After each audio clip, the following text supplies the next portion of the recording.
mystery and horror, the air itself is filled with monsters.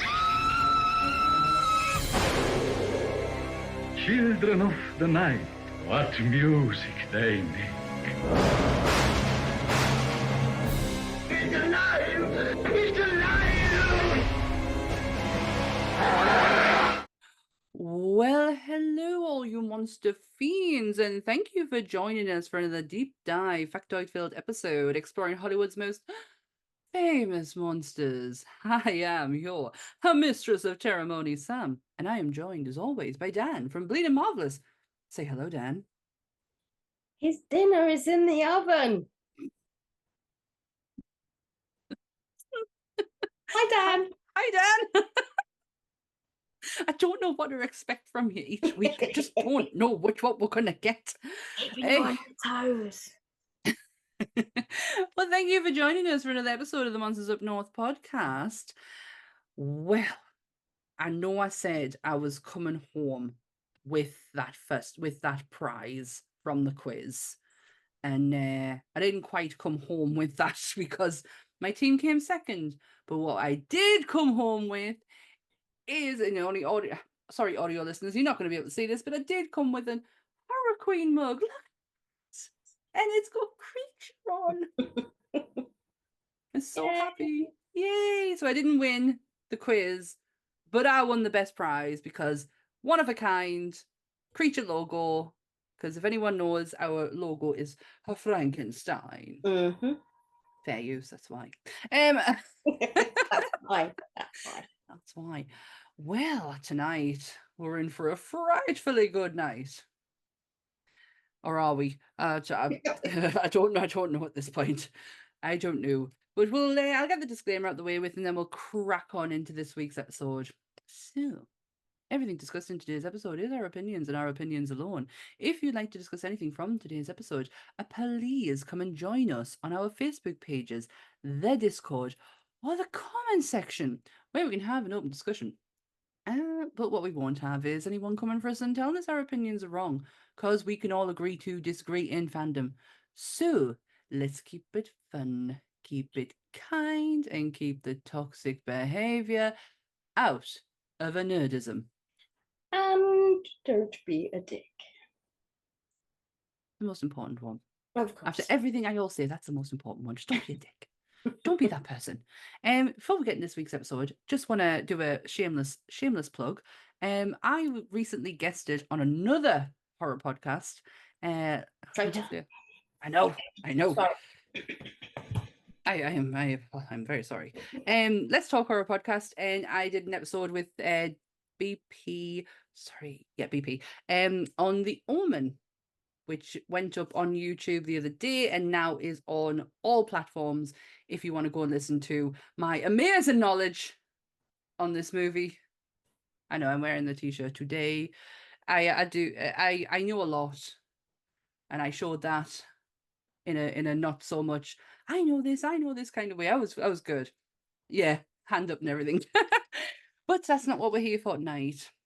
We are here for the 1985 and 2011 supernatural horror movie, originally written and directed by the legendary Tom Holland and then Craig Gillespie. The film follows Charlie and his discovery that his neighbor is a vampire.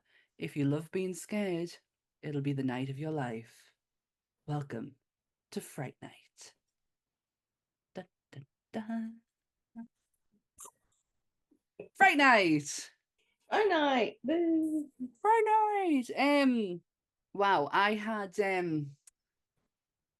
I remember I remember watching the 2011 one first. Yeah. And I was like, this is a good film. I really like this. Watched the original. Fuck me, that is an even better film. Went back and watched them again for this. Always my opinion changed a lot. Yes. So I'd already written my notes out while I was watching the first one, and had to take to my phone the second night when I was watching the remake to make sure I didn't miss anything, because oh my god, my opinion has changed quite a bit. When Yeah. yeah, yeah. Yeah. This is an exercise in practical versus special effects. Massively, these two films. In my opinion, anyway. Mm. And I feel that the 2011 is let down massively by the lack of ability to use practical effects, considering who was on board for that film as well. So it's like you have Yeah. royalty, in the special effects world, and you didn't utilize it well. Nope, you did Didn't. not. And I feel like this isn't a comment on the storyline, the actors, anything like that. It's just a pure comment on the use of CGI that has aged terribly in the 2011 one, to the point of where you can't even go back and remaster that shit. It is so bad. It's like, it is just, oh, It's when you know who worked on it, then yeah. you go, what the fuck were you thinking? On Mm. the original movie, and I wrote quite a bit about this guy to make sure I didn't forget anything, was Steve Johnson. Steve Johnson is the guy who created Slimer. Yeah. Bicentennial Man, Doc Ock in Spider-Man 2. Yeah. He worked in his early days on The Howling, Yeah. which then got him a job for American Werewolf in London. This guy is the real fucking deal. Yeah, he worked a lot with Rob Bottin as well. Yes, when he did well, the thing. He's part of the crew. Yeah. You know, when we've done our episodes on Rick Baker and Tom Savini, and we talk about their crew, he is part of Rob Bottin's crew. Yeah. They had two other people on that crew that are actually really hugely accredited as well, which is Dale Brady. He worked on The Thing, Beetlejuice, and more recently Donnie Darko. And then Bill Sturgeon as well. He was the creature effects guy on the original 1985.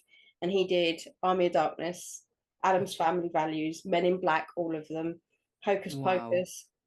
And are you ready for this? So he did Killer Clowns and Aliens as well. But this one he did, The Blob, 1988. No! Yeah, he was responsible for the Blob. So you've got people who know what they're doing when it comes to vampires, werewolf transitions, whatever you want to call it. There's well-oiled machine in respect to the people that have worked on previous projects or projects to come, that these people know what they're doing when it comes to special effects, and they wouldn't have them on all of those films afterwards, after this, if they didn't think it was any good. And to be fair, I have to say that werewolf transformation, when we get there, I've got a lot to say about that, but yeah, well, at the beginning. Steve Johnson also was part of the Superman movie that never was. Oh, the Nicolas Cage one. Yeah, he was part of but he created the suit. Oh wow, okay. Yeah, the suit that never was seen. There's a habit of creating things that are never seen or used for other purposes, hasn't he? Like, because of the library ghost situation in this one for Ghostbusters.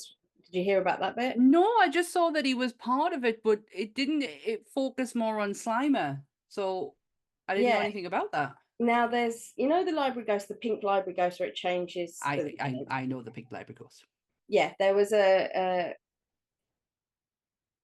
bust made for a puppet that they were going to use, but it was deemed too scary. It would have notched up Ghostbusters to the next tier on the rate, like a PG and that, and 15. Yeah. It would have notched it up, and they didn't want to do that, so they cut it. But it's a very, very long-faced looking kind of ghost, and it's a version of the pink one, but worse, like really kind of like terrifying. Yeah. And they reused it in Fright Night for the scene at the end. What? So when you see the bat at the end, the Jerry Dandridge scene, which we'll get there as well, that is the ghost from Ghostbusters. That is crazy. I like the fact that he's been able to reuse it though. Yeah, they've just gone, yeah, all right, mate, don't worry about it. We're not precious. You don't have to, we're not going to keep it in a box for it to rot to death. Yeah. Take it away and use it. Yeah. Absolutely.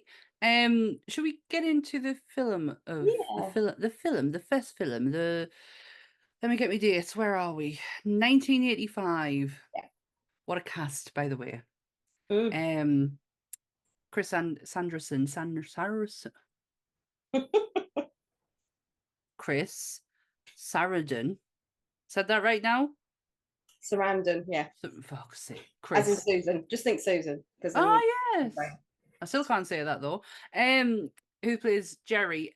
The guy who played Charlie, William Ragsdale, did my fucking tits in. I did not like this Charlie. I did not I'm like- going to compare the two. Anton Yelchin nailed Charlie for me, hands down. But Yes. obviously, two totally different films. Two totally, yeah.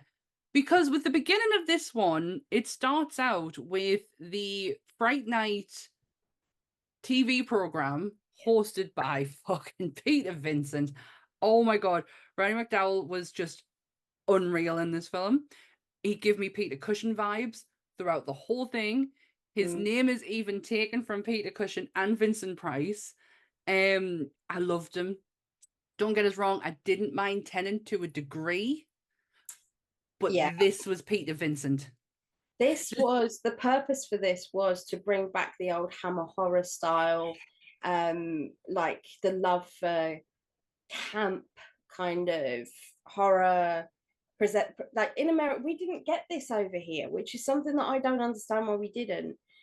These takeovers of TV, like Elvira did it, where she'd introduce movies and then you'd see a movie or a short trailer for something and then she'd talk afterwards about something. There'd be these little skits in between and it'd be a whole night event where she'd be putting on 3 or 4 or 5 films, but she'd be in between talking. And this was very similar to that, where they had Peter Vincent introducing his terrible movies that he did from the 60s, because he's supposed to look a lot younger in the movies than he is. Yeah. Which, by the way, I have to say, the wardrobe department did not wardrobe, the special effects department didn't do him justice, because they sprayed his hair white and you could see it. You could see it. And it was just, put him in a wig, man. What were they thinking? I mean, not a good choice, but I fell hard for Peter Vincent. But you're right, he is the horror host of the ye olde times. The only thing we have as close to that now is Joe Bob Briggs, who does the drive-in shows. If you subscribe to Shudder, you can catch it. It's such a great concept. Elvira came back for a 40th anniversary. And she did the Elvira show with movies, and I think one of them was the Avocado. Gosh, I can't remember what it's called. I can't remember what it's called, but it was, the movie choices were diabolical. But she ended it with Mistress of the Dark. So, swings and roundabouts. So yeah, I absolutely love Peter Vincent. Hated Charlie. Oh my god, his girlfriend. Amanda Bit, I think her name was, like, Amy. That was her name. Amy. What a whiny person. Well, the way this sets up, you automatically are set up to hate Charlie because of the concept that Tom Holland had when he wrote this. He wanted a situation of like a boy cries wolf thing going on. That was the main theme, like somebody who tells you something over and over and over again and it's not true, it's not true, it's not true, and then when it finally happens, no one believes him. So he wanted to use that concept, but not in that way. So he used a horror fan that was always trying to spook people or prank people with these horror things, so that when something finally did happen that made sense, no one believed him because it was so far-fetched. It matched all the shit that he pulled before, that they were all like, yeah, whatever. You're set up to hate him because of how he acts around Amy. Like, one minute he wants to kiss her and she's pushing him off. Next minute, them two are gonna have relations, and then like next minute he's looking out the window in some binoculars. It's like, there's no. You just said to Amy, you don't like him. No, he's not a nice person. And I don't know whether that was the intention or not. I'm somewhere stuck in that grey area with the original Charlie. I'm like. It doesn't help that the next movie you watch after this for us was the remake, and you get the charm of Anton Yelchin, because he played that. Oh, mwah. Yeah, Anton, sadly, as most of you know, if you know the sad story of Anton Yelchin, he was killed by his own car, which is absolutely freaking awful. Yeah, he was pinned up against he was something to do with his gate. Yeah, and his gate wouldn't open, and then he's gate, and crushed him to death.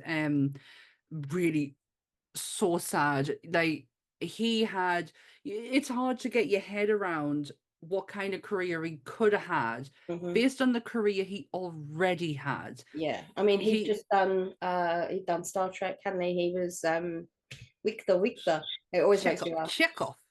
But yeah, it's just he'd just done the stories. He was going on to do all those movies. He was also in one of the Terminators. Am I wrong? I think you might be right. Yeah. He was John. Was he John in one of them? Was he? I'm sure. Basically, he had a very long career starting as a kid. He was a child actor, and it just seemed to be like he was just flourishing, and then it was just sadly taken away from him. He is in, I think he's in Hollywood forever, and he's got a beautiful statue, like a brass or something along those lines, but a lovely big statue of him, where he's buried. And a lot of people, I watch a lot of cemetery programs, and a lot of people are very respectful around Anton because it's a guarantee his mum will be there.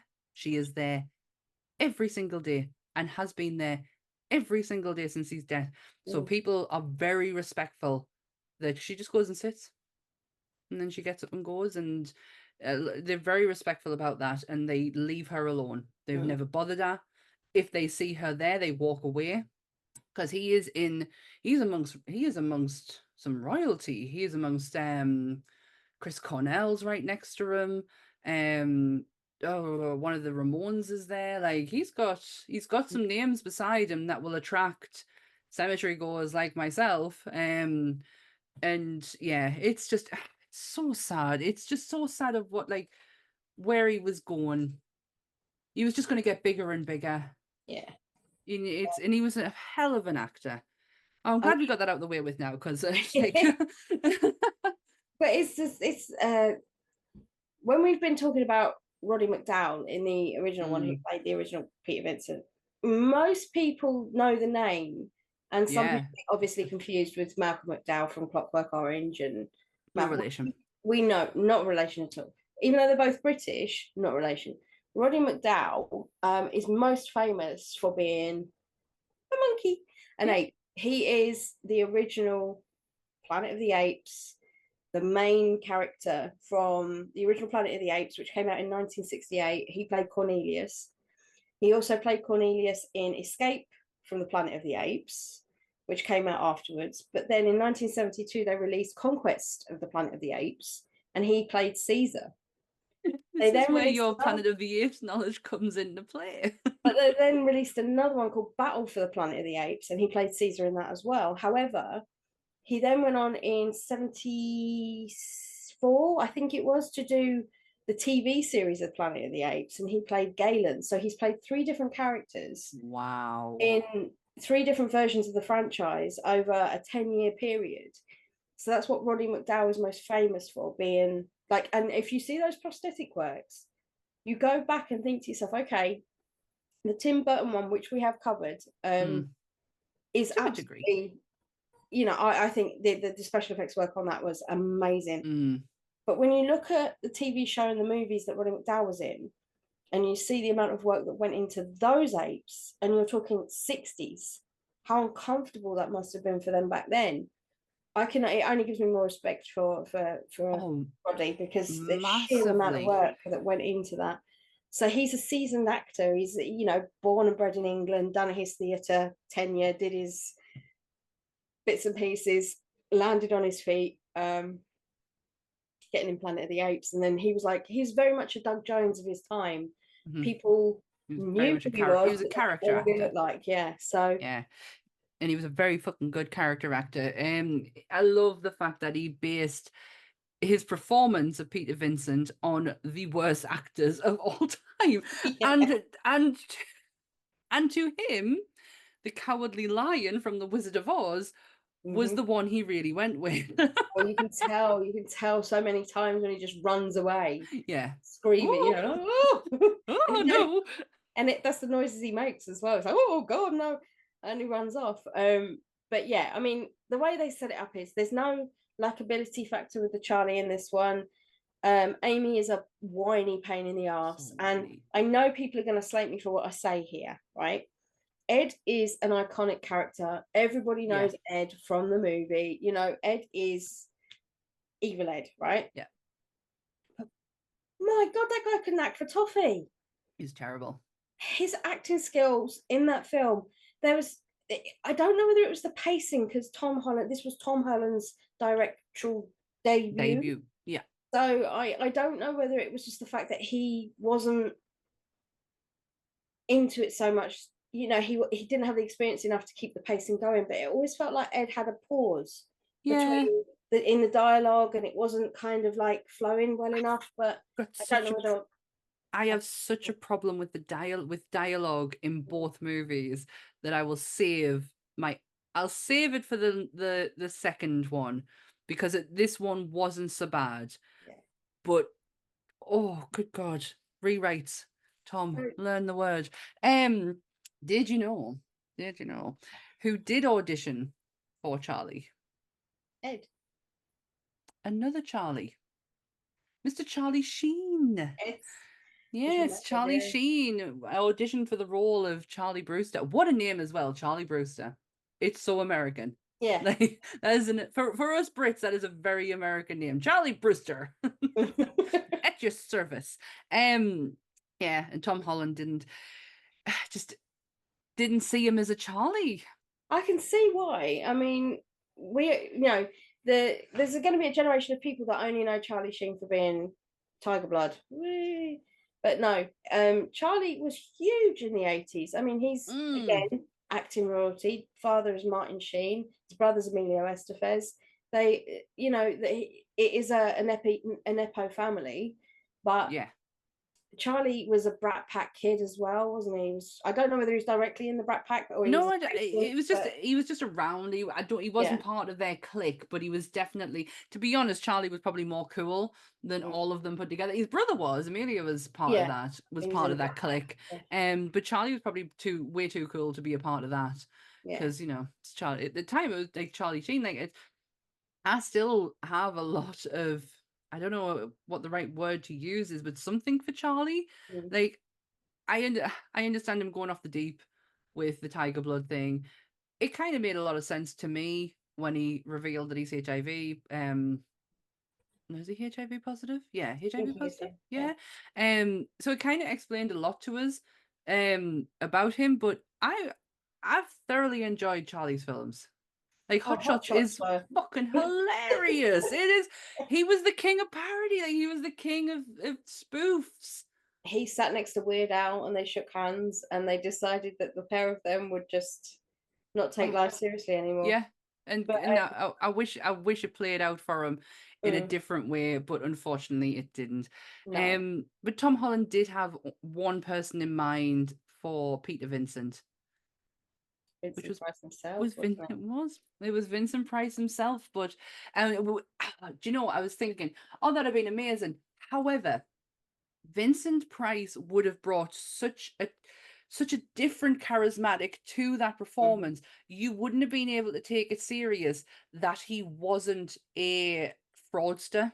Yeah. In some way, I don't think it would have worked.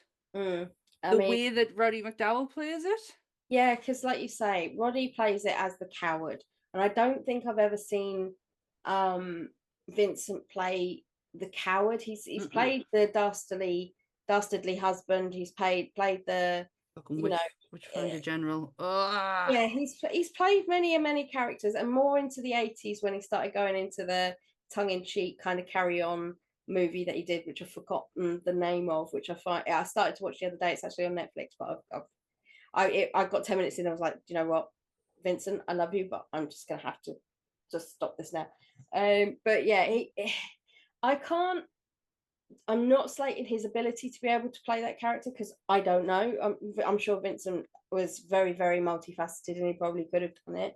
But I feel like Roddy was the right choice because what I think Tom went for was that quintessential British Van Helsing style hero character that was he had a like it's the Peter, you know, Peter like Cushing.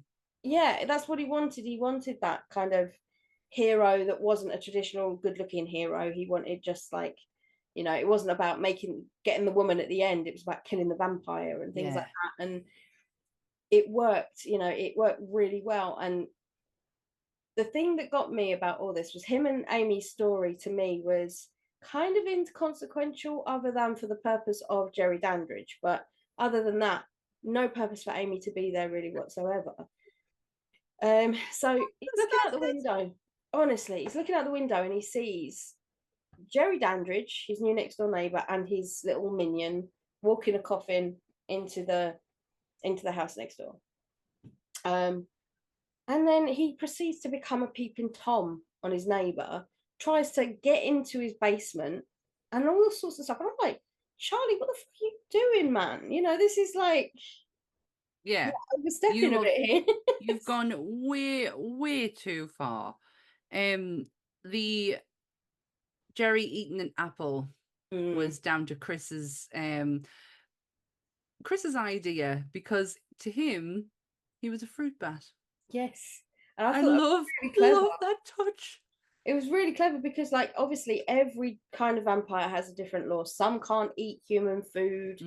Others can tolerate it to mask the fact that they're the vampires. They just eat it to give the impression they're not if they're trying to hide.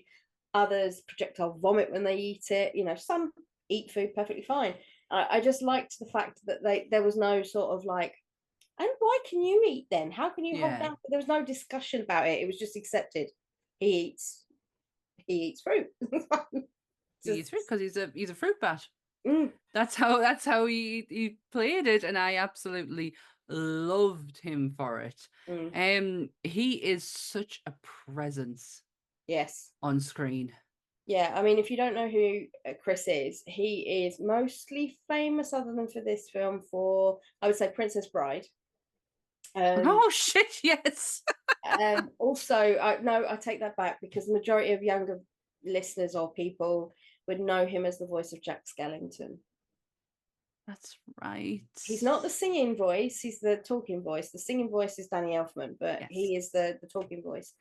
And also he was in Tom Holland's other movie, little tiny film. I don't know if anyone's heard of it, called Child's Play. Just a small role he had in that one. So Tom loved him so much he brought him into that as well. So, you know, he's just oh my gosh, he's just everything you want in a vampire. It's the clothes as well. Apparently when he steps out in that iconic grey overcoat and red jumper t-shirt ensemble thing, people went out trying to find that coat because men wanted to wear that coat. It was like there was a craze, people needed to get it, and it wasn't anything you could buy off the rack. It was like made for him. So, you know, people were trying to emulate this look because the amount of women that fell for Chris just by watching this movie, they were like so besotted with him. I mean, he has moments where it's like he can command a room just by standing there. When he walked into the nightclub and he's standing at the top of the stairs, he's wearing a bloody jumper, like an old-fashioned sweatshirt, and he's so out of place. But you don't. It's not like you look at him and you're like, "Oh, dude, what are you doing here?" It's like, "Ooh, oh, dude, what are you doing here?" And he's still very. The thing I love about how some people play vampires is how stoic they are. Like, you can play it stoic and be wooden, but you can also play it stoic and give it mystery. And I feel like that's what Chris managed to pull off here. Yeah. This is what Colin Farrell didn't manage to do in my opinion. We'll get into him. The two Jerrys were completely different characters. So different. But they were written differently, and he was just following instructions, Colin. So this is, you know, anything I say about Colin Farrell has nothing directed at Colin Farrell. Yeah. It's everyone else around him. I got on my high horse to Anth after watching it because I felt they did him bad and they did him dirty. I think there's pros and cons to both of the films, but I will say in this film, for me, Charlie sucked. Yeah. Anton was Big better. style. Chris was better than Colin, if we're comparing. Yeah. And I will say Evil Ed was way better than Ed in McLovin, because frankly, he was pointless as a character in the new film. I just texted you and went, fucking McLovin. It's just, it was when you sent me that message and went, does your hair grow if you get bitten by a vampire? I was like, no. And then I twigged the minute I watched it. I was like, I know what she's talking about. I sent down a message and went, question, if you get vampirism, does your hair grow? And she didn't reply for ages. I was like, I kept looking at it thinking, what's she fucking talking about? And then I twigged. I was like, oh yeah, that bit. That's where you are. Oh, that yeah. We'll get to that in a second. But this is how amazing Chris is. Not only is he a brilliant actor, played this part like chef's kiss, he is a theatre kid. And when it came down to the makeup, we've all heard stories of people bitching and moaning and Chris was not that person. Chris actually helped put his own makeup on because he knew from his theatre days, because a lot of people, and it probably comes down to the Lon Chaney effect. Yeah. Lon Chaney did his own makeup. Them beautiful looks that you get in Phantom of the Opera and the Hunchback, they are all down to Lon Chaney. And I imagine people who have like an idea of makeup and theatre and acting, like it, I like to believe that it came from Lon Chaney.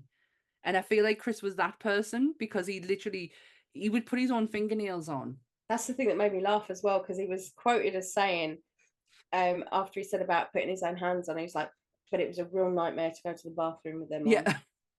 Because they had extensions, didn't they? They had the slight finger when he went into the vampire. They extended his fingers out to give him like slendery, like it's beautiful work. Bat fingers. Because if you look at a bat and look at the, when their wings go out, they go into those spindly little spines and down into the little hands, and they're supposed to be very reminiscent of that, which is pretty cool, I think. Oh, it's spectacular. And I can't say enough good things about this man in this movie. And quite honestly, if he wasn't in it, I don't know how my attention span would have been for this film. The only issue I have, well, it's not even an issue. I would say it is just a preference, maybe, if we're going there, is that he made an ugly vampire. Like, I know, like, again, we're going back to the directions they want to take a vampire in. You get the sexy vampires, like, your Brad Pitts, and I'm not going to say Tom Cruise, because Tom Cruise has never been sexy in his entire life. Not to me, but no. Brad Pitt, I get it. But you have that style of vampire, you've got your originals, you've got your Klaus's and all that sort of thing, if you watch that. Or you've got your ugly vampires like your Spike. When Spike changes, he does go ugly, but he's still funny because he's Spike, in Buffy.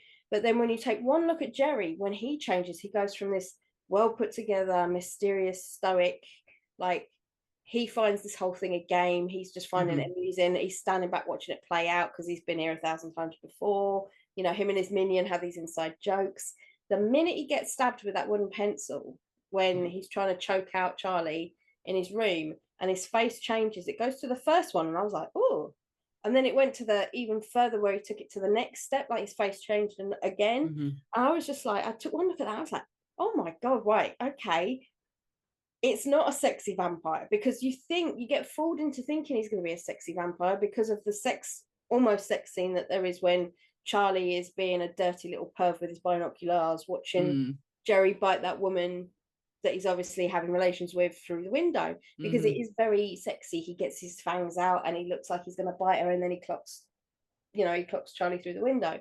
So you think, oh, that's the vampire we get. And then boom, you're given this really ugly vampire. And I think the purpose, in my opinion, I could be completely wrong, but in my opinion, the reason why I think Tom did that was he just wanted to show that, yes, he is the bad guy. So if we make him ugly, still not going to have that. You're going to know the difference between when he's not a vampire and when he's a vampire, and he's the bad guy. You've got to remember that. You get what I mean? He's the bad guy, so he's going to be horrible to look at. But you've got to remember that fact. He's still the bad guy. Yeah. Do you know what I really loved though about the makeup was the eyes? I loved how the eyes changed. They had a contact lens specialist. They were very protruding. That's the thing. They had a contact lens specialist that worked on the movie. That was an optometrist that came in, put them in and took them out for them. He was on site if they had irritations, things like that, which I know is a commonplace thing now. But like when you think about it, I mean, I'd never put thought into it. I just thought they whopped their contacts in and that was it. I never realized there had to be an optometrist on site to do it all for them. What would Lon Chaney think about that now? He'd take his egg whites elsewhere, wouldn't he? Oh, I think my Bluetooth's gone. He'd take his egg whites elsewhere. Come on. My Bluetooth disconnected. Oh, that's nice of it. Yeah. Lon Chaney's eyes. Egg whites, wasn't it? Egg whites, yeah. And I've seen the shells that they were placed in.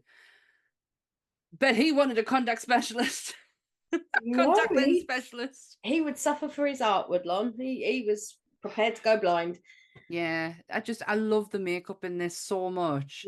The amount of special effects work in this film, to me, puts it on par with American Werewolf, puts it on par with The Howling, puts it on par with The Thing. Whilst they're all totally different, well, adjacent or totally different types of special effects creatures, the 80s really has a special part in, like, I have this nostalgia for the 80s that yes, I'm an 80s kid. I was born in 1980, so but watching these films as a 44-year-old woman and having the ability through this podcast, which is something you don't really, I'm not that thankful for normally, but I was sitting back and having a moment and I was like, you know what, I love doing this so much, this show, because I get to go back and watch all these movies from when I was a kid with new eyes, and yes, they are sometimes so freaking ridiculous, but you got this level of appreciation that as a kid when you watch it for the first time you just don't have.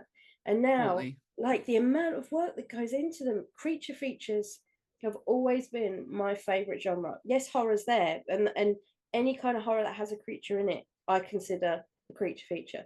So we're going, my love has always been with, it started at Frank and it's worked its way all the way up, but it has such a special place for me, and this movie doesn't get enough recognition for the sheer amount of special effects, creatures, and a work that went into it. I don't feel like you hear it talked about enough. No, I totally, no, you don't, and I totally agree with you.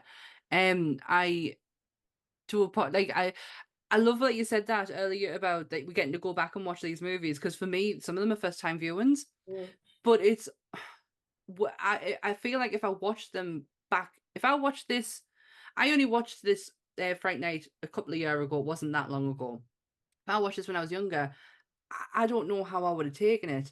To be honest, my younger viewing is probably more shapes and colors. Like, I'm not paying attention to the actual detail that's going on, because let's be honest, it's not Ghostbusters. I'm not fucking interested. But in Ghostbusters, I did, like, I think my appreciation for the movie making and the practical effects of things, it starts at Ghostbusters, obviously. But then it creeps into my love of old horror movies, which is, it starts at Psycho. And I know you might not deem that as like an old horror movie, but it is.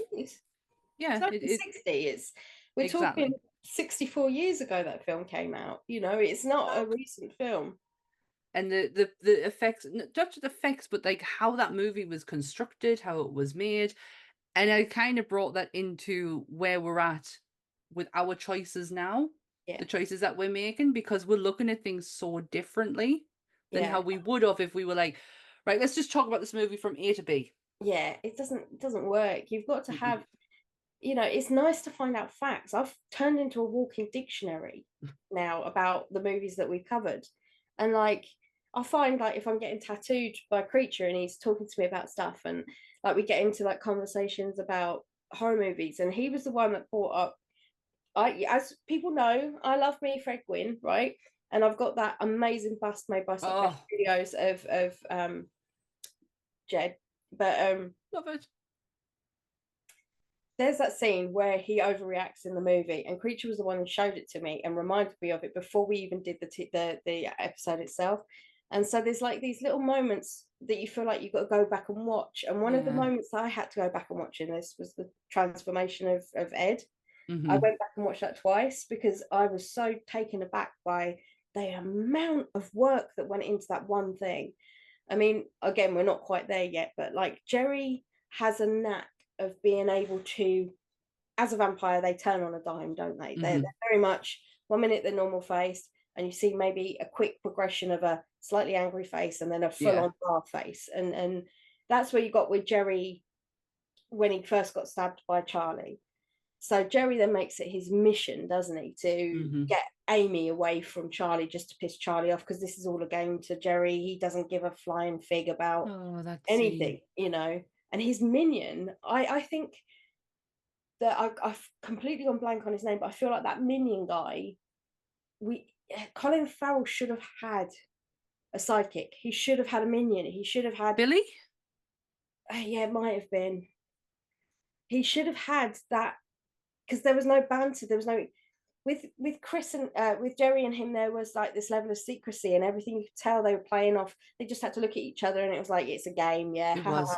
You know, I'm going to see how far I can take this, and we're at it again, kind of thing. Yeah, and it was cool because he knew he could trust Billy with all of his daytime stuff. I think it was Billy. Yeah, I'm not sure, but he knew he could trust him with all of his daytime jobs when he was obviously sleeping, or he could trust him with anything that needed to be taken care of when there was daylight and all that sort of thing. So he was technically his I want to say like his Igor, wasn't he? Like he's like well, and if you know, Dracula Renfield. always had Renfield. Yeah, he always had someone there with him. I've got a fact here that the scene with Billy Cole creeping up the staircase behind Peter and Charlie. So I'm guessing that it was inspired by the fact was it was inspired by Bud Abbott and Lewin Costello.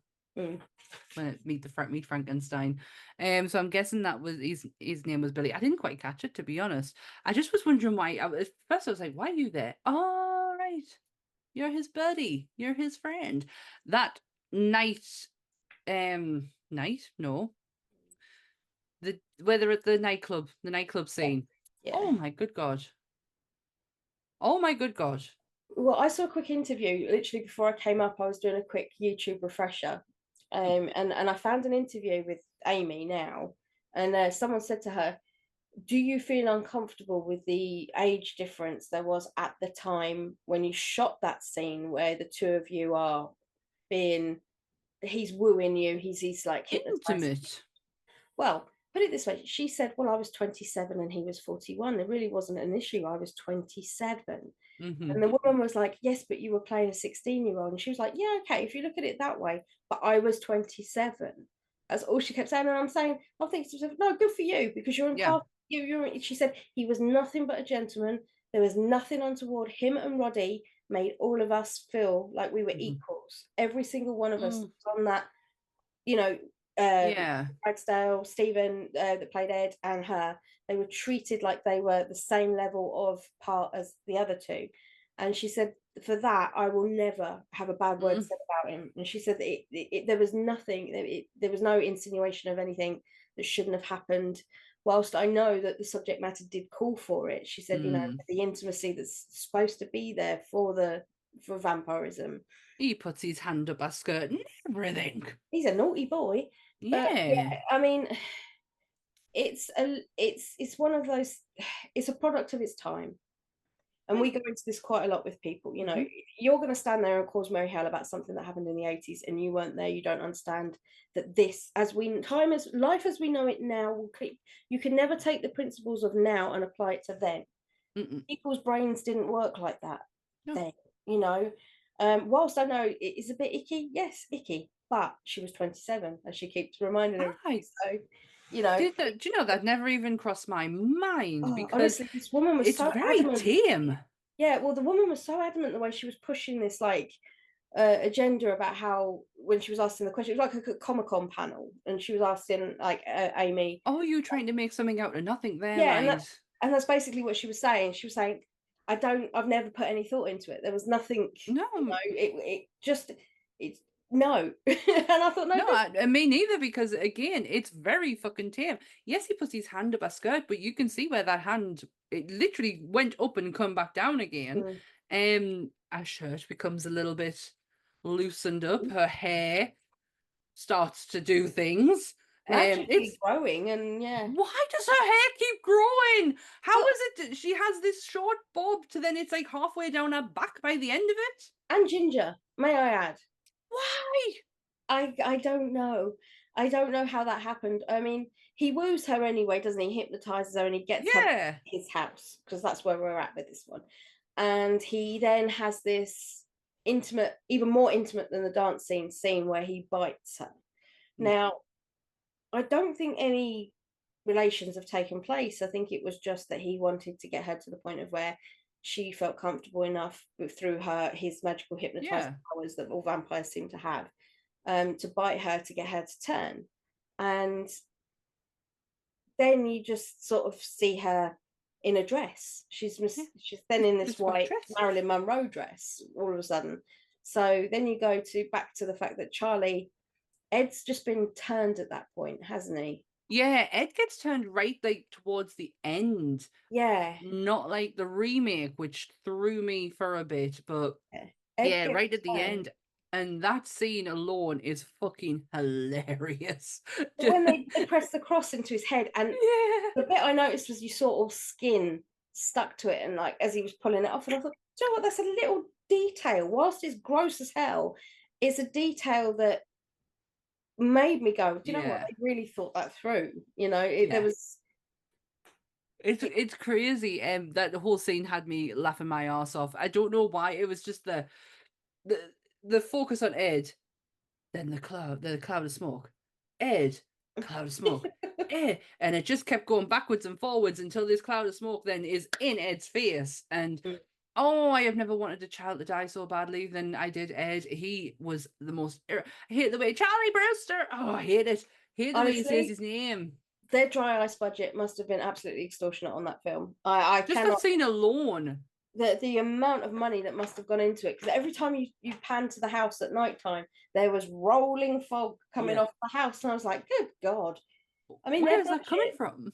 That's the thing. The budget was 9 million in 1985. I didn't do the conversion on these, but 9 million in 1985, and it made 25 million at the box office.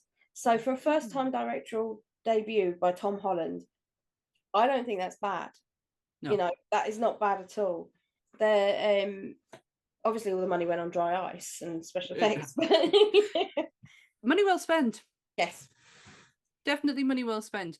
So with Amy in the house now, Charlie and Peter Vincent have decided to join forces to eradicate the vampires.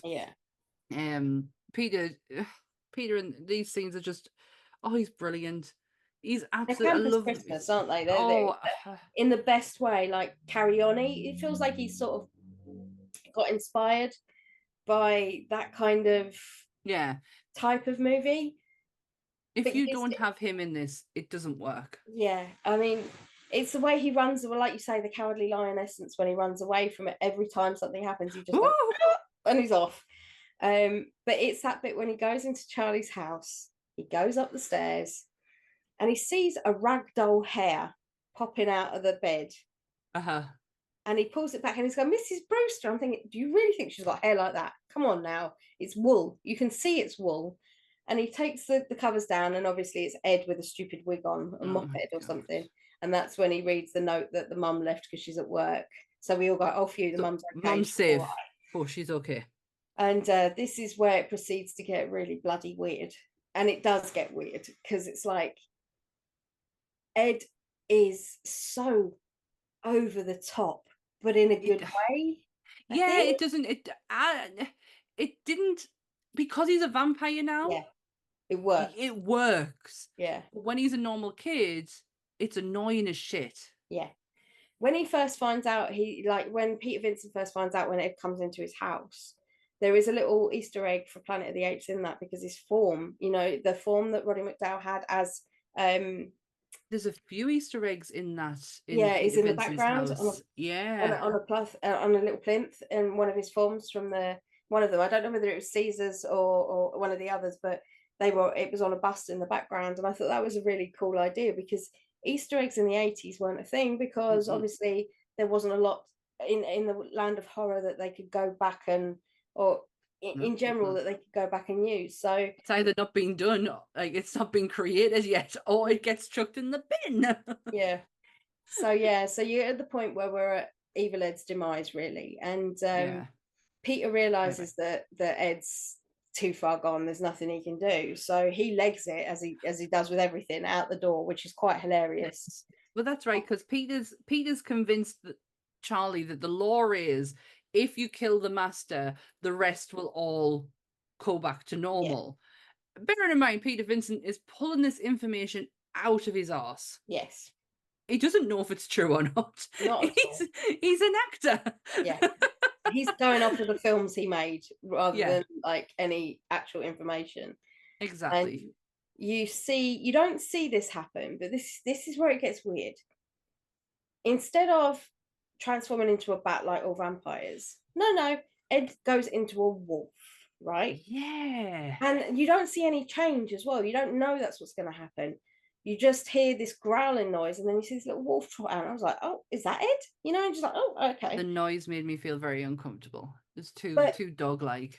Yeah, and obviously at this point, he's tripped over, because obviously everybody running away trips over. So he's tripped over. He's got his leg off of one of the cabinets, and I didn't like this bit. The wolf comes running down the hallway to attack him, Peter Vincent, and he stakes the dog.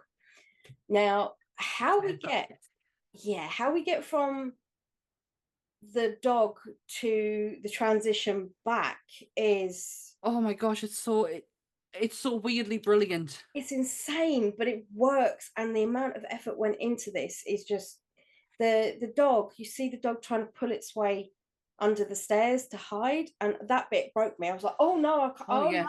I was like, and like in the end, luckily it's only on for maybe it doesn't last too long seconds, but then you see the foot change from like a sort of a clawy paw into a foot, and then it's the next bit that got me, where you saw the bones, but then you saw the flesh cover the bones, and it solidifies. And obviously it was a wax hand that they've melted and reversed the thing to, but it was just something you don't see that in a transformation. No, you don't see not that level of detail often. You see the change, but never the reverse. Yeah, we all congratulate, the American Werewolf in London transformation scene is one of the most, one of its kind, first of its kind transformation scenes. You don't think of what the reverse is. Yeah. And I think that, in my opinion, I know I'm probably wrong and I will get corrected, but this for me was the first one that I remember seeing of a reversal, like when you actually see him turn. I can't see any, it's not just like in Larry in the Wolfman, where he just fades from hairy to normal. Just puts his feet flat on the floor. Yeah, there's none of that. It is properly like you get a stage after stage. And when you've seen the hand fill up and turn back into a hand with gnarly fingernails and whatnot, it traces back up, and you see not a dog soldier's wolf, but he's like that. That's where my brain went straight away, like that kind of hunchy, long. Yeah, long, really long. That's what all I could. I love. Oh my God, I love them werewolves. I still picture. I mean, I love the fact that they're very adorable. But it's the size of them, the actual like presence of them.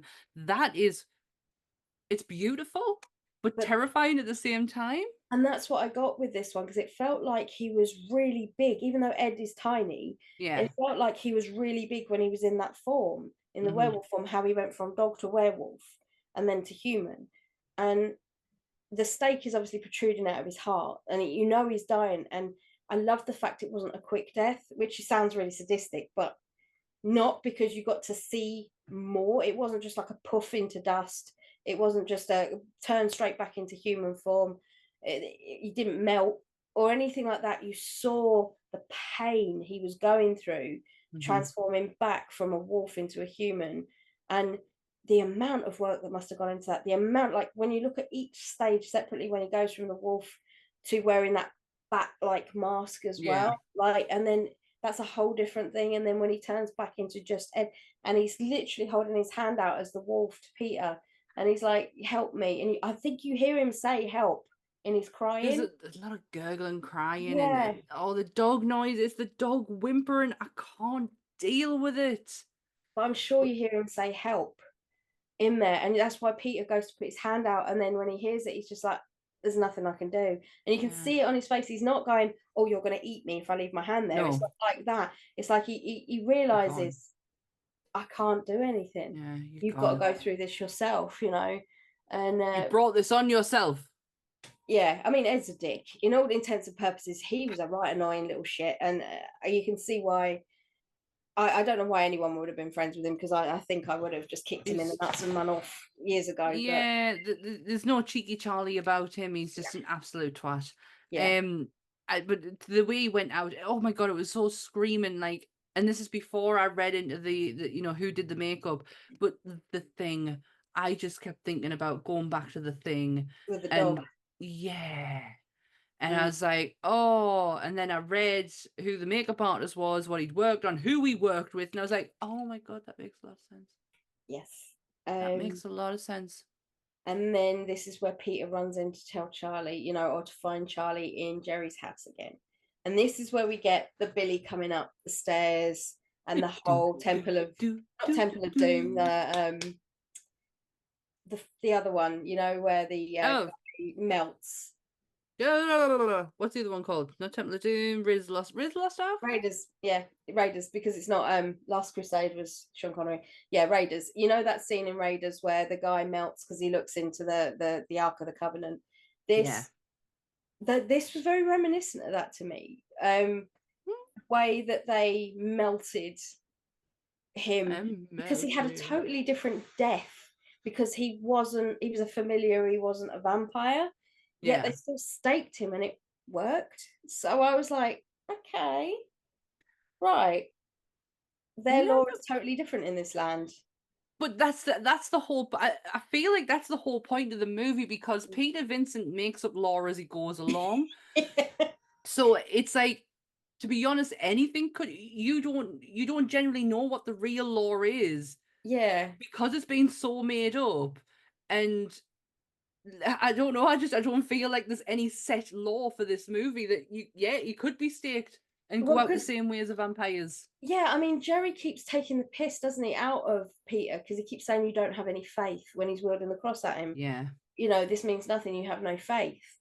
And I think the minute he starts having faith in it, that's when things start going his way, like how he thinks it should play out. And the way that they did that scene with the minion he gets staked and he stands there all of a sudden, doesn't he? And like, they knock him down the stairs at first and they think, oh, that's him, he's done. And then he creeps up the stairs and they turn around and they stake him, like, just out of sheer like panic. It was just a panic stab.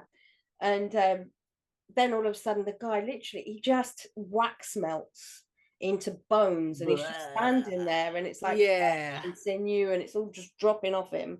And to me, those kind of scenes, though, the amount of money that must have cost for the amount of wax to make those scenes work, and the amount of hair dryers they must have had go in to get that scene to work, you know, the heat lamps, whatever. And then his skull just sort of boops down the stairs, and all of his bones disintegrate, and they're all just lying in piles around the floor. And I just thought, you're gone. I would never have thought that kind of death for a familiar, but we don't know. We really don't know. This is the final showdown between Charlie and Jerry. Well, he's just tried to rescue Amy, hasn't he? And Amy turns into the fucking poster. Honestly, let her fucking go.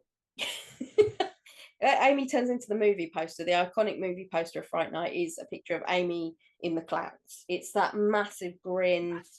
I'm not really sure what kind of vampire, is that what all new vampires look like, or is You in don't this reckon one? it's just like in stages? Because if we're going off the law again, if Jerry gets, shit canned, she'll go back to normal. Is she going through this level of change into what would then become her actual form? Because that fucking jawline, I mean, That's insane. she couldn't keep that for the rest of her life or That the rest of eternity. well, they actually got the inspiration off of a shark. He wanted a shark mouth on her, and this is Oh, girl. and I was like, okay, right, right, okay, that's what we've got. But yeah, it made sense. It didn't make sense, but when you see the makeup and you say shark, I'm like, all right, yep, I get that. But Um, that image is so iconic. it is, and it's such a peculiar choice. But again, you don't really question it. Because we're in the 80s. Why would we? This Um, hasn't been done before. This is all but new. yeah, so you've seen that bit, and then you have the showdown with Charlie and Jerry and Peter, and yeah, I mean, he burst through Yeah. a beautiful stained glass window, and I'm like, what'd you do that for, Jerry? That was a really nice window. Didn't And do that. then he proceeds to get angry because he's just seen his familiars lying in many His piles. buddy's gone. And yeah, they have that fight, don't they? And then he finds out that Peter finally does have faith. Yeah. And yeah, his demise is imminent. Yeah. Just happens. Yeah. And What then was it with it? What was it? Was it a table leg? it was something like that, yeah. It was either a banister strut or a table leg or something. He went out a hell of a lot better than what Colin Farrell did. I'll tell you that for now. Oh god, yeah. Yeah, so I mean, the only things I have to say, the extra stuff I have to say about this first film was that there was a fifth movie made, because there's been 4 movies in total that have been made. True. Fifth movie was Tom Holland making a direct sequel to this one, where Charlie had a family and Evil Ed he made it through and he lived in the abandoned house next door, and Evil Ed's whole idea was to resurrect Jerry and find a way of bringing Jerry back. So that is the sequel that everybody wants, the Tom Holland sequel. That's right, because the Tommy Lee Wallace sequel is what we got, which was, it's a very controversial sequel because he has been quoted as saying on numerous occasions, Tommy Lee Wallace, that the Menendez brothers, yes, that Menendez brothers canned his film. They tanked the original film that he had set, and this is what we got after they've had their 5 minutes on it. And then they went and did what they did, and not only did they kill the film, and they killed their parents as well. So Tommy Lee Wallace has got like a hate on for that film due to the Menendez brothers, because they had something to do with the making of the film. Yeah, it's insane. If you look into that a bit more, I didn't get the chance to look into that as much as I wanted to, but it's insane. There's so much coming out about them two at the minute, because yeah, did they? Yeah, because there's a lot of, yes, they did. Their actions after the event speaks volumes to the people who I believe that they are. Yeah. But there is a lot coming out in relation to his father's behavior, or as some of it that they said in court true. The problem is, never going to know the truth. Yeah. Regardless of what happens to them two, you will never ever know the full truth and the extent of what happened that night. The Mendez case is incredibly interesting. But if you want a light-hearted side of it, watch Cable Guy. Because throughout the whole of Cable Guy, there is a TV program that runs that is exactly, it's the Mendez brothers, but it's Ben Stiller playing both of them. Yeah. Bloody hell, yeah. Cable Guy is one of my like guilty pleasures. I fucking love that film. There is a tenuous link between William Ragsdale, who played Charlie, and Michael J. Fox. And the tenuous link is that William Ragsdale auditioned to do Rocky Dennis for the film Mask, Rocky Dennis was played by Eric Stoltz. Eric Yes. Stoltz was the Stoltz original is- Marty McFly, Yeah. who got canned and sacked, and Michael J. Fox took over from him. And it was one of those ones where, you know, you're sitting there and you're going, Jesus Christ, that's a tenuous link, but not that tenuous, and it works really well. But It's quite fluid. It's quite and it was one of those things when they were explaining it. I think it was one of Minty's videos I saw that on. Well, of course, Minty, Of man. course. Yeah, If you're struggling for facts, go to Minty. yeah, he was, you know, he was going on and on about it, but I was quite taken aback by all that because I thought it really worked. Like that whole film in itself doesn't get enough love, in my opinion. Yeah. And for the 2011, it's not a shit show. It is a different film with different eyes, with a different inspiration. But with the worst dialogue I have ever heard in my life. I'm sorry, but let's just take Colin Farrell's little monologue that he goes on outside of Charlie's house when he realizes that when he's getting the beer off him. Oh fuck me, what were they thinking? It is if you actually listen to what he's saying, he's making no goddamn sense whatsoever. The worst thing that they did for Colin Farrell in this movie is give him an American accent. Yes. Let him keep his Irish accent. What does it matter? He's a fucking vampire.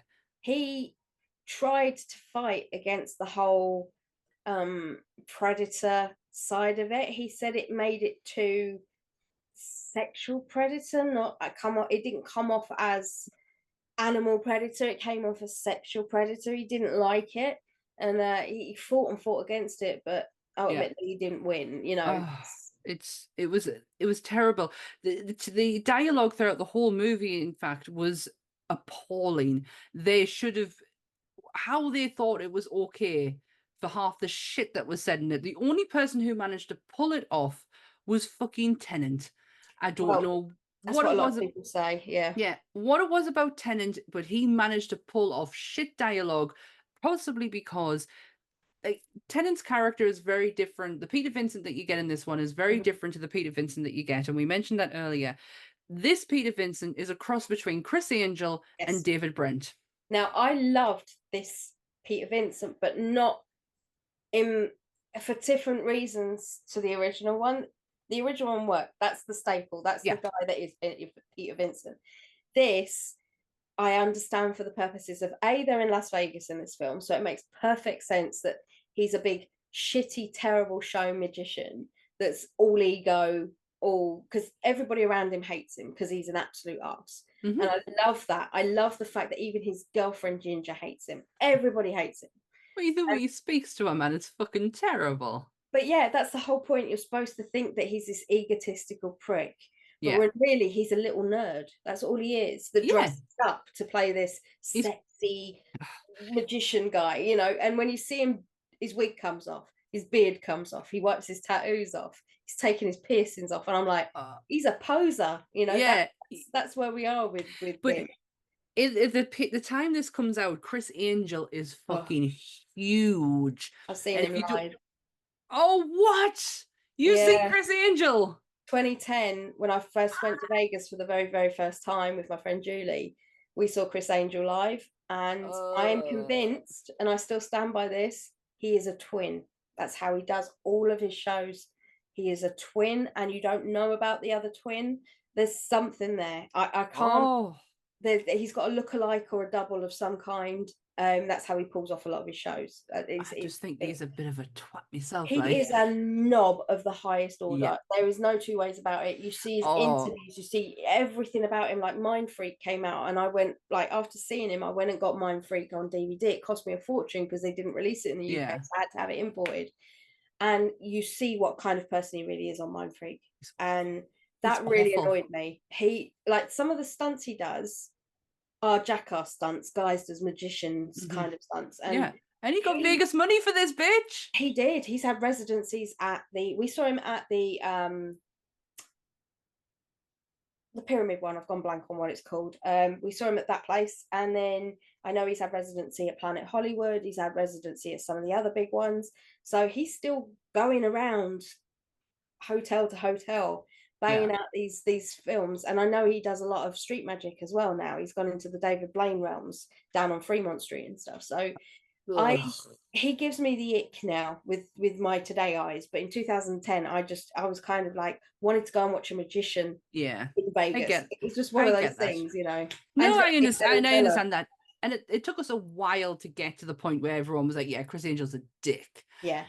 But you can see this is what they were going for. And this is what massively. And I also got David Brent vibes, especially when he's sitting in the chair and he's got his leg cocked up. And I was like, oh, you are so Brent right now? Because it's when David puts his leg on the table and leans in like that. And it's the whole trying to act cool, but you really are a nerd kind of thing. You know, you're a real and that worked. Tennant played that so well for me. And I wouldn't say he carried the film because Ant on the Elchin did his fair share. Imogen Poots got on my nerves. She always does. I don't know why. I think it might have been when she did the remake of Black Christmas that just solidified the awfulness. I mean, I'm sure she's a very, very nice lady and a very good actress. But I just had no opinion on it. I didn't care. Like the Amy that we got in the original, yes, she did her tits in quite a bit, which was something intriguing about her. You know, her hair grew and everything. This one, I got the shock of my life when I saw Franco in it, and not the Franco, but David Franco or Dave Franco. I actually have a lot of time for Dave Franco. Now he's grown up, yes. Yeah, I love him in Grown Ups. No, not Grown Ups. I liked him in, was it Night Shift? Night Shift. Yeah. Well, what's that one with Seth Rogen and Rose? What's her face? Rose Byrne. Bad Neighbours. Yeah. I love Bad Neighbours. I think he's absolutely brilliant in that. He's nothing like his brother. Let's just get that for fucking straight. Also, his first ever film was Superbad. Oh god. Where Jonah Hill shouts at him. The cast of this is very of the time. Yeah, it is an of the time cast. Yeah, very of the time. But when I saw McLovin come on screen, I went, what? Christopher Mintz-Plasse, I think is his name, isn't it? Where is he? He was at a con. He did the con last year for Monopoly. Huge. I think he did Kick-Ass 2, and I think that killed him. Killed his career a little bit. Really? That's because even Jim Carrey completely regrets that movie. But it was just one of those things where you look at the acts. Toni Collette. Yeah. No. Oh, but Toni Condini wrong on my eyes. No. Oh, you are awful, Muriel.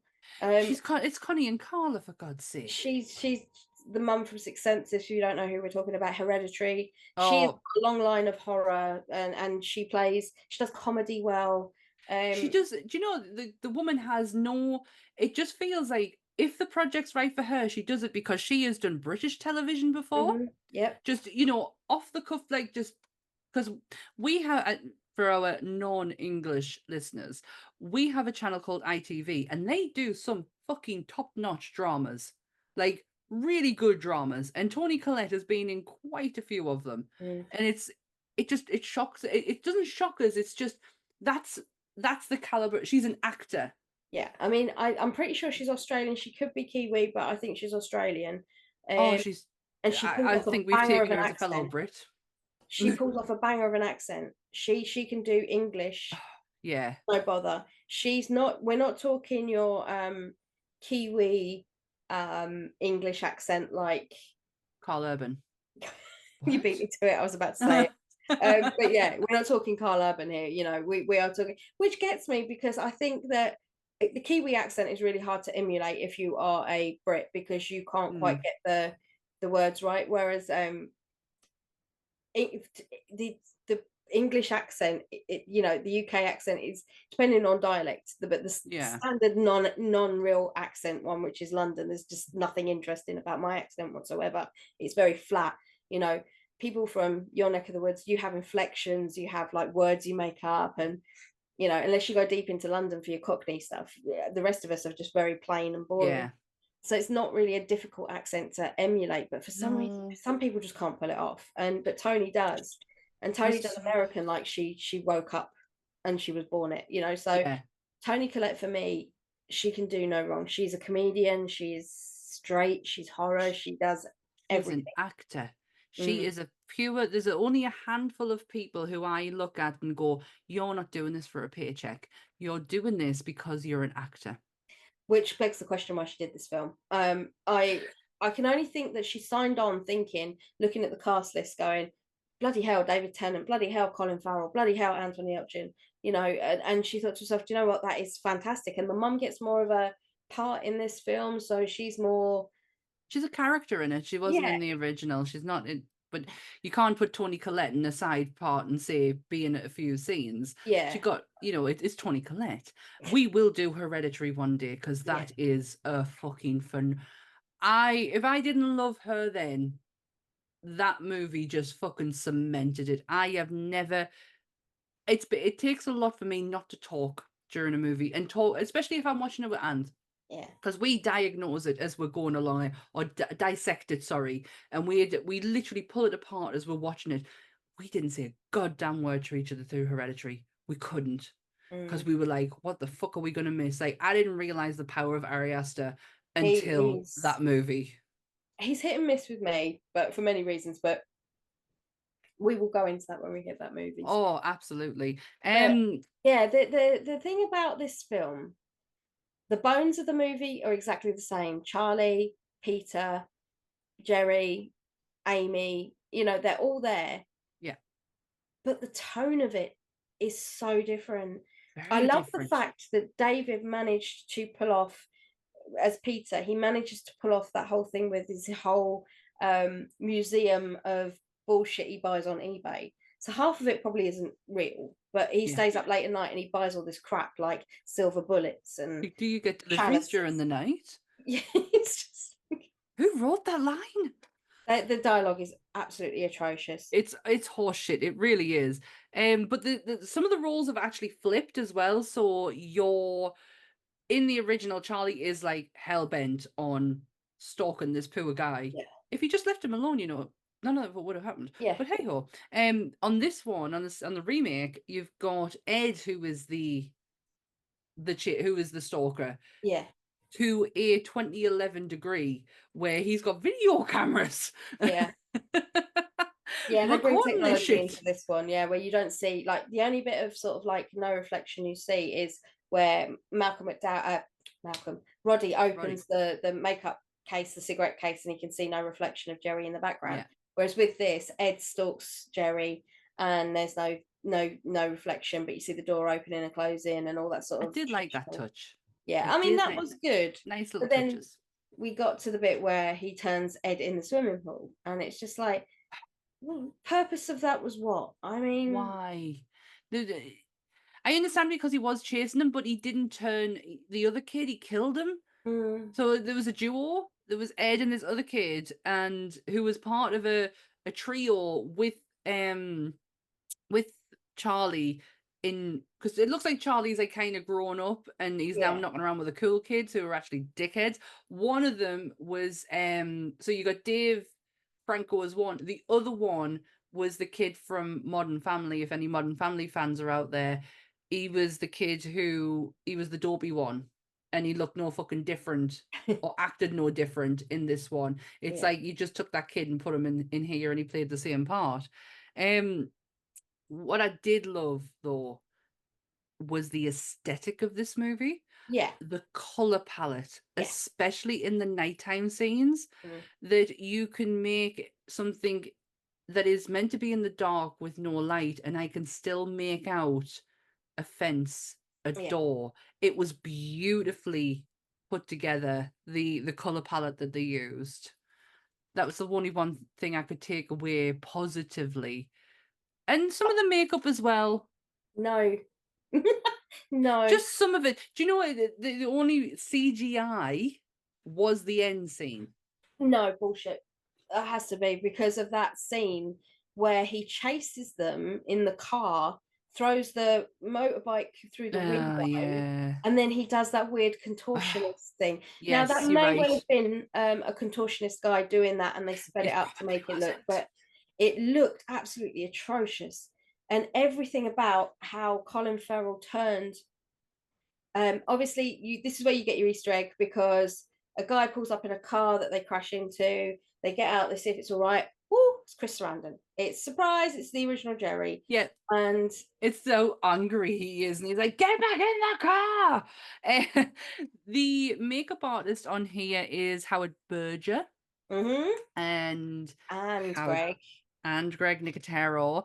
Berger's not, so who's the other guy? Your guy? It's not Robert Kurtzman, no. Robert had left at this point. He'd left, right? Okay, so he was in the same group somewhat with these guys. But Berger's work is what you'll mainly know him for is the Chronicle of Narnia films, which probably explains his choices in this to that, because it's very heavy CGI than it is more makeup. I feel like if Greg did this on his own, don't break your ignore me. don't break your stuff. Yeah, I think if Greg did this on his own, totally different. Yeah. I think the leaped CGI just completely messed with this movie in so many ways that was unnecessary. I mean, they proved that it can be done practically with the original, you know. So the transformations of all the vampires when they go full on vampire, disgusting. They're not vampires. They are CGI.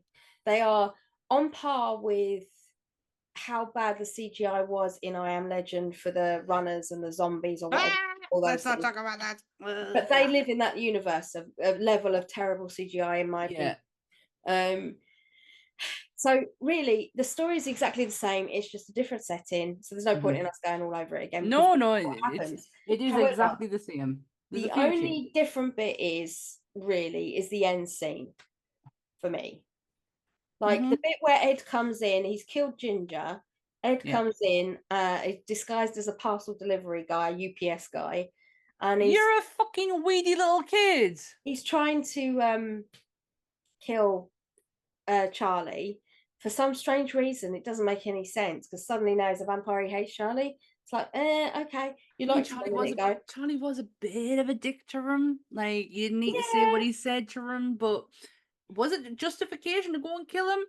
No. But then the killing scene was so bizarre, like a flail and a morning star and a bloody axe, and nothing was killed. Do you know what I mean? It was just like, this is all of him. That character, if you could pick one character that was completely unnecessary in this one, Amy was unnecessary other than the one purpose was to piss off Charlie in the original. I would say this Ed was there's no purpose for him in this film at all. No.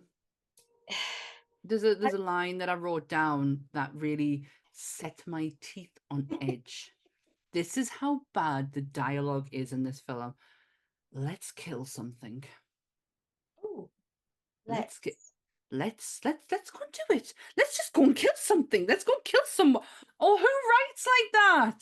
Well, apparently they did. I mean, the thing about this movie is, right, it had some royalty on the music composing. Yeah. You know who composed the music for this? I did not. I didn't look into that. Ramin Djawadi. Now, Ramin Djawadi, if any of you know that name, he is responsible for doing a lot of computer game music, which he did Warcraft, you know, when they convert to movies. He has actually done computer games like Gears of War as well before.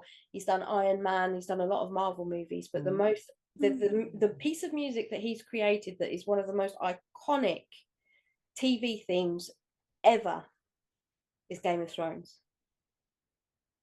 Yeah, this guy was responsible for creating Game of Thrones theme tune, and then he did this dog shit piece of film. So he did this before. Lessons could have been learned. Yeah, I mean, it's one of those things, isn't it? You know, you can look at it either way. He was sitting there waiting for something, an opportunity to be able to. Yeah, he could have it's a paycheck. So you know, we were talking about Tony Collette. Stepping stones, yeah, I suppose. But Tom Holland, there was no nod to Tom Holland through this film whatsoever, except for Jerry, and that was more of a nod towards Chris than it was to Tom. So a lot of people said that they weren't happy with the way that Tom was Chris, the guy who wrote this one or whatever directed it, the way that he disrespected Tom in this film. Kind of get that. Yeah, so a lot of people say that the only reason he got screenplay credit or original screenplay by Tom Holland or whatever it was because of the amount of crap that kicked off with people going, you can't remake this film, you need to, if you're going to do it, you've got to do it properly. And so they just like wedged it in at the end.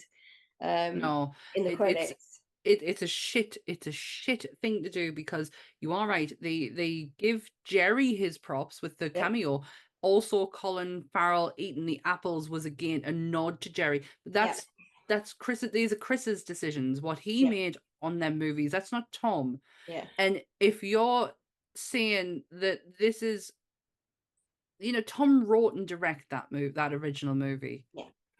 That's I don't know. I feel icky about that. I don't like that. No, that end scene as well, where they went into the nest.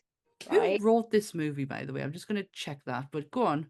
Where they went into the nest, and I think David Tennant, Minty's opinion was that David Tennant played this whole movie as Peter Vincent as the 10th Doctor. Now, I don't watch Doctor Who. I haven't watched Doctor Who in a very long time. The last time I watched it, it was when Tennant was with Rose, when he first turned from Chris Eccleston into Tennant.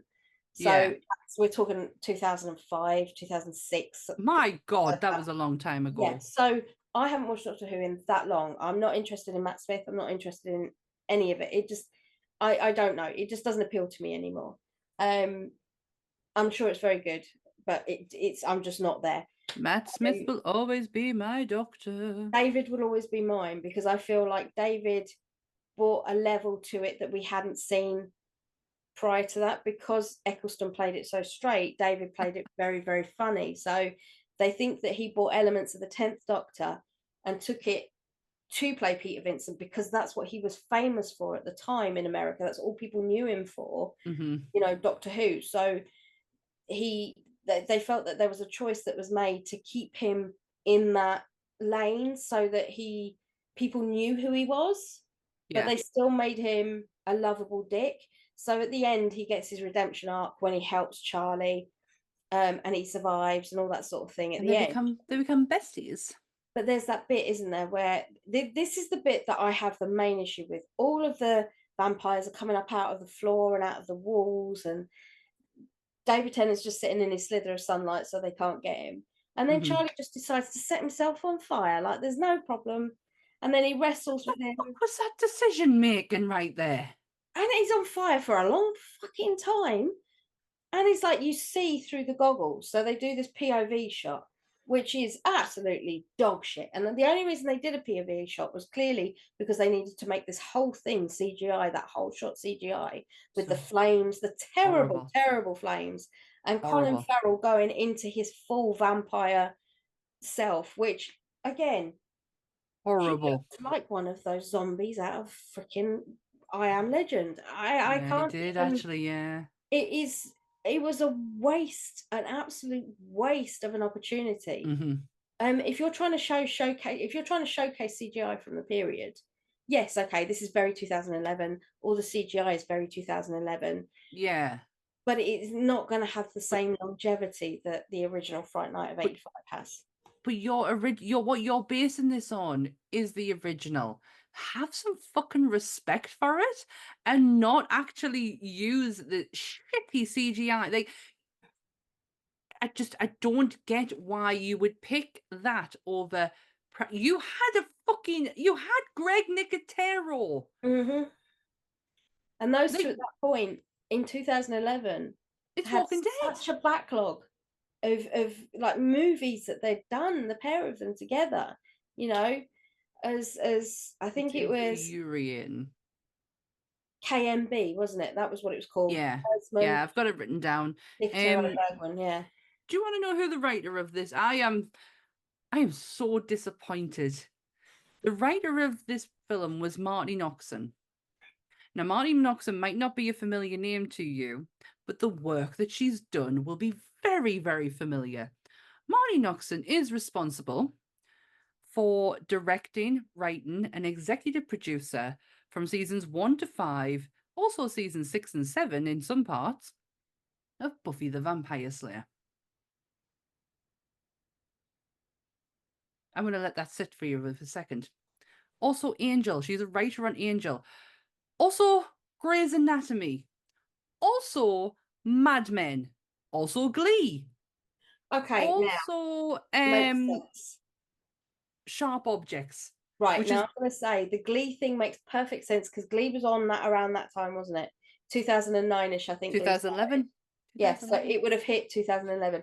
Now, the writing for Glee was so sickly sweet and disgusting. Now, we know if anybody has ever heard, listen to the podcast by True Crime and Cocktails, they do a whole episode on the Glee curse. Now, the Glee curse is something that does exist if you believe in that sort of thing. Mm-hmm. And I do suggest you go and listen to that podcast, True Crime and Cocktails. They do a deep dive on the Glee curse as it is. But the whole thing about Glee was that it was so saccharine, so sickly sweet, so written sweet. Now, if you look at the time when you're watching it, you probably don't notice it, but if you watch it with today's eyes, it's hard watch. It's hard watch. So that completely makes sense for the time that if that dialogue has been written, she's been used to writing TV episodes. She wrote Mad Men, man. She wrote Mad Men. So Private Practice, Grey's Anatomy. Private Practice is a spin-off of Grey's, isn't it? So it's like, Yeah. no, it makes perfect sense. But Grey's is too. It's. I think it's because it's a hospital setting that she can't. It doesn't sit like this. I mean, I can't really. I'm trying to help her out here, but I can't. I'm so glad her credits outweigh what she did on here, because if she wrote this single-handedly, which I believe she did. Oh dear. Oh dear. Oh no. Oh no. I mean, these two films in their own rights are two totally different films with the same premise, the same subject matter, the same guidelines, shall we say. The 2011 one was a product of its time, which if you are a 2000s baby, you may well have absolutely adored this film. And I liked it the first time I watched it. I don't hate this film by any stretch of the imagination. I do think, like I say, Tennant and Yelchin saved this film. If it wasn't for those two, this film would have just gone in the trash pile. Yep. But in its, as a remake of an original, it is trash. The choices that were made it trash. Yeah. Original, I agree. The original doesn't have a very thick, deep storyline by any stretch of the imagination, but it works. Yeah. It works. The practicality of things in it, the makeup in it, it's a cat and mouse game. It's not, there's no great depth to it. You've just got iconic characters like Peter Vincent who really kind of bring it all together. I remember when I watched this one first when me and Anth first got together. Oh my God, no, it can't have been, because me and Anth have been together since 2007. So whenever it came out. Yes, we've been together a very, very long time. But we did watch it together, and I remember thinking that was okay. So when it shocked me when I came around to watching it again, I haven't watched it since. It's not. I have gone back to the original Fright Night probably more times than I have this one. Yeah. One, because I feel like I wanted. It's so iconic. A lot of people have a lot of love for original Fright Night. Yeah. And I wanted to make sure that I didn't miss anything. So I have gone back over that with a fine-tooth comb many times. But with this one, I never went back to it. When I did, I remember thinking to myself, this looks beautiful.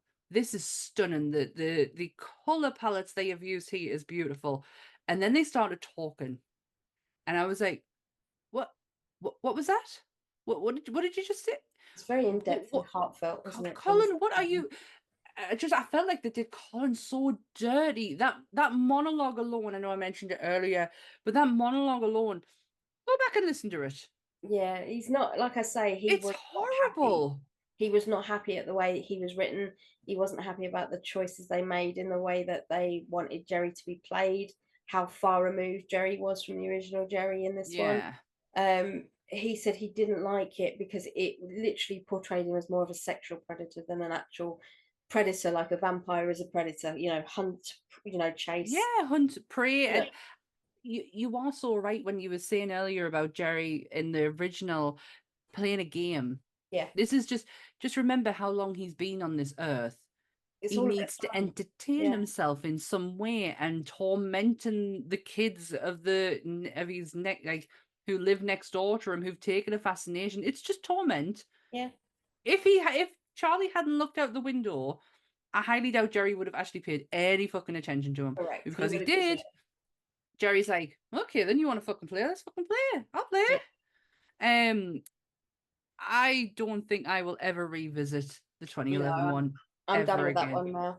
But I do know that if you wanted to buy a prop from that movie, they are available on the prop store. You can buy Colin Farrell's torso, for this measly sum of $495 No. on the prop store if you wanted it. Just so you can buy that. So have No. at it. Yeah. Oh, I am all out of Fright Night. I am frightfully Yeah. done. I'm done. Frightfully done. Very much done. Oh gosh, I need a shower after that one. Next week, peoples. Next week is we're going remake? No, quintessentially 80s, the original. The original. The Return of the Living Dead. Uh-huh. The Return. I seen this one? I don't know. Which one is this one again? This is Tarman. This is trash. This is Unida. I love this one. This is the most campest, craziest part of the Living Dead world, of the dead world that there is. This one is the most insane. And I think that it is everything that you love about the 80s. This isn't the bunker one, is it? Don't think no, it's not that one. No. This one. This is the Campus Tits one. The Campus Tits one. Okay. That's the title of next week's episode. Return of the Living Dead, Campus Tits. Campus Tits. You'll see why. I'm excited. Anything to do with Living Dead, Return of, Dawn of, Day of, Night of, I am there. I am very much looking forward to this. I'm probably going to turn around halfway through and go, I've actually seen this before. You messaged me and went, what the hell did you just make me watch? I'll be like, yeah, you're going to feel like you're on a bad LSD trip or something after watching it. But it's or a good one. We're talking realms of like, when Toxie was big and like, and that stuff that we're in that ballpark. It's in that time frame, and Swamp Thing and all that sort of stuff. When that was, fuck yeah, Adrian Barbeau and all that sort of thing. So we're in that realm of like in that era of when all those were coming out. So it's for me. I love it. It's awful in many places, but it has a place in my heart for just sheer absurdity, this film. Then if it has a place in your heart, it has a place on this podcast. Fuck me, we did Basket Case. Do you know what I mean? Yeah. Oh, and we just need to quickly say thank you very, very much to everybody that watched last week's episode. Wow. We've never had an episode blow up as quick as that in the what are we at? Day 6 since it went live Monday. We're recording this on Saturday and you will see it on Monday. As of now, I think it's almost up to 300 views just on YouTube alone. That's without listeners, and that for us in 1 week is a record breaker. So thank you to everybody that tuned in for that one, because wow. And if you haven't, go back and listen to it. You might like it, you might hate it, but we appreciate the effort anyway, so thank you very much. You can also go back and listen to our whole back catalogue if you want. I mean, if you're inclined, or if you're bored or anything, it's on YouTube if you want to look at our faces. If you don't, you can I mean, in the early episodes, you could tell I was literally just jumping on straight after work. Like, I did not give a shit about how I looked. But now I kind of take a little bit of care and attention. I added a lipstick. There you go. But yeah, our whole back catalog. We're on Spotify. We're on iTunes. Anywhere you find a podcast, we're there. We're in fucking Audible. And we've Amazon got some Music, I think, is now as well. we've got some bangers of past episodes. We have. The Blob, for one, because we mentioned it every week. Probably one of my favorites. One of my other favorites, Pet Sematary. Go Yeah. listen to Pet Sematary. I Sometimes fucking it's better. oh, I love that episode. Sleepaway Camp. Mm-hmm. We did our interview with Neil Marshall's on there. Yep. Our first horror movies. So many. We've done Universal Monsters. We've done. I just felt a bit sick when I was thinking about my first horror film. We've done the big ones. We've done some big hitters. We've done Michael. We've done Jason. We've done Pennywise. We've done Chucky. We've done so many. So. Oh my god. Okay, so the quiz. There was a kill count question. Yeah. Dan, I got it wrong. I got it. Like, I was like, oh gosh, this is quite aimed at. This is aimed at monsters, and it was who had the higher kill count. And I can't. It was Freddy, Jason, or Michael. And I went, why can't I remember this? Why can't I remember this? And I'm trying to think because Claude had he was high up for such a long time, and then somebody came in and took over, and then another person quickly came in and took over, and I couldn't remember the fucking order of who took over first. Well, we haven't done Freddy yet. So I definitely knew it wasn't. Well, that's going to be sorry to disappoint you guys, but that's going to be a long time coming. Out of the two, I think it's Jason that reigned out of him and Michael. Are you sure? Because I have that written down, and I'm 99% sure Jason was top of the shop. So I got it wrong. Have they fact checked? That would be my biggest question. I'm not accusing Graham of not putting effort in, but I'm accusing Jessica. All right, Jess, come on now, Jess, with your Rolodex of knowledge. I suppose it's all dependent on where you look for the source of stuff, though, because what did they include? Well, we do research, don't we? And you can find 15 stories, and every one of them will have a slightly different. Yeah, little twist to it, a little twist in it, and we've getting kill count numbers different. Yep, that's true. So but yeah, there was a kill count question, and I was like, why don't I know this? I was like, we haven't done kill counts for ages. Brilliant. Well, the kill counts for this one, the original was 8. Yeah. And the remake was 13 on the kill count. One day I will go through our episodes and find anyone we've mentioned of a kill count, because we will have a kill count versus off. Claude will win. Just gonna put that out there. Single-handedly one film. Well, one film, yeah. One film, single-handedly. Can't remember the number anymore because we changed it every time. 120 something, I think it was. Yeah. It was 141. Next week, it's 138. 374,000. Yes, he did it. It was him. Yeah. It was Claude. Well, you can find us every Monday on YouTube at 8 o'clock. But if you don't find us on YouTube, you can catch us on audio. Like I say, and from anywhere you get your podcast from, they all go up on a Tuesday. The links for Bleeding Marvelous, Nerdy Up North, Monsters Up North are where, Dan? Dan, oh, pretty purple nails this week. Someone's had her nails done. Yeah. Very pretty. And remember to like, share, subscribe. And if you're on YouTube, hit the notification button so you never miss an episode. That's it. That's it. Is that it? That's it. Well, if there's nothing else left to say, Dan, say goodbye. Bye.